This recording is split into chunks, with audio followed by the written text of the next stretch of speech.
Seorang perempuan berusia 50 tahun dibawa ke IGD oleh keluarganya karena jatuh dari kamar mandi. Setelah diperiksa, ternyata separuh dari tubuhnya sulit atau tidak bisa digerakkan. Akhirnya, pasien dibawa ke ruangan untuk diperiksa lebih lanjut. Klien mempunyai riwayat penyakit hipertensi sejak usia 40 tahun.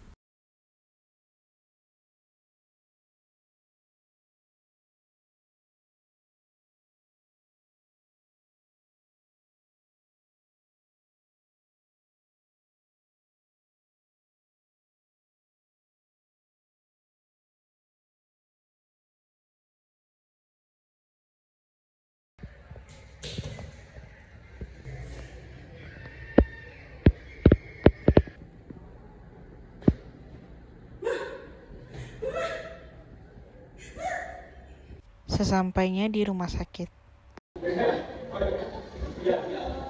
Apa gejala pasien ini, Sus?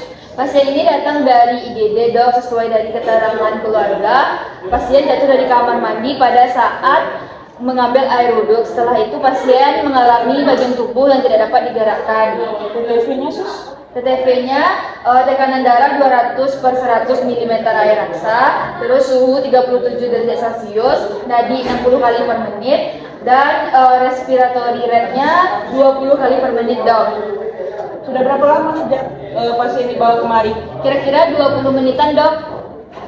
Baik, saya akan periksa terlebih dahulu ya.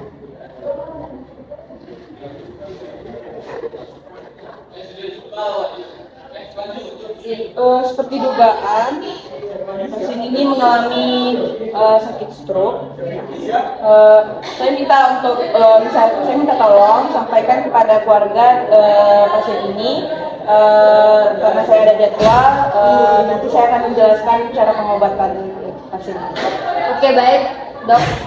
Setelah itu keluarga pasien menemui perawat di ruangan.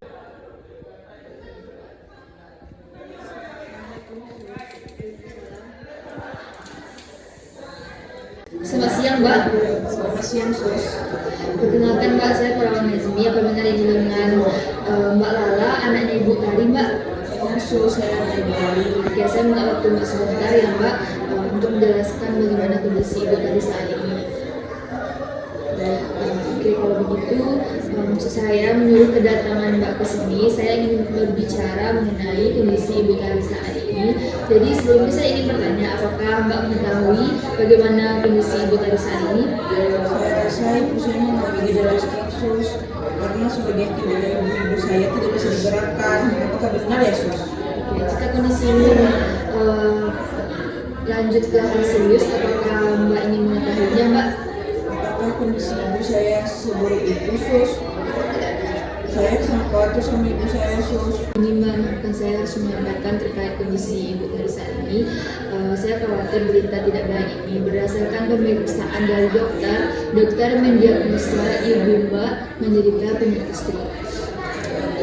Ya, Mbak. Luapkan saja perasaan Mbak tentang apa yang baru saja saya sampaikan. Saya paham bagaimana situasi Mbak yang sangat sulit dengan ibu, dan Mbak sangat sulit juga. Tapi Mbak dan Ibu harus mengetahui kenyataan ini.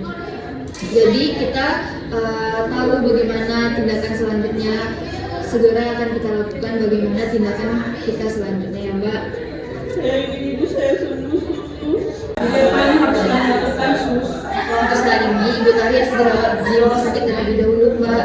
Jadi kita bisa melakukan pemantauan ke depannya terkait kondisi Ibu Tari dan mencegah kondisi terburuk. Jadi kemudian kita akan melakukan tindakan sesuai dengan perkembangan Ibu Tari, Mbak. Apakah ibu saya bisa sembuh ya, Sus? Apakah ibu saya bisa kembali normal? Untuk saat ini kita masih pantau bagaimana kondisi Ibu Tari. Jadi apabila hasil pemeriksaan perawatan dan kita akan memberikan terapi juga kepada Ibu Tari agar Ibu Tari sembuh, tentunya Mbak dan keluarga bisa menjalani pengobatan dengan baik. Baik, Sus, kalau begitu saya ingin membantu ibu saya, tapi saya takut, Sus, kalau ibu saya tidak bisa sembuh. Saya paham bagaimana perasaan Mbak, tapi kita harus tetap positif. Kita tidak boleh sedih, tidak boleh putus asa. Jadi Mbak sebagai anak harus tetap mendukung Ibu Tari. Mbak harus tetap semangat dan harus yakin kondisi Ibu Tari akan membaik. Urusan Mbak kita serahkan kepada Tuhan. Kita tetap berusaha dengan baik dan semaksimal mungkin. Kita tetap berencana untuk kemungkinan terburuk.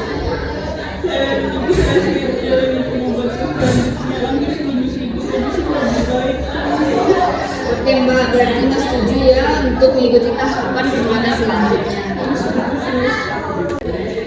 Baik Mbak, sampai sini pembicaraan kita pada hari ini.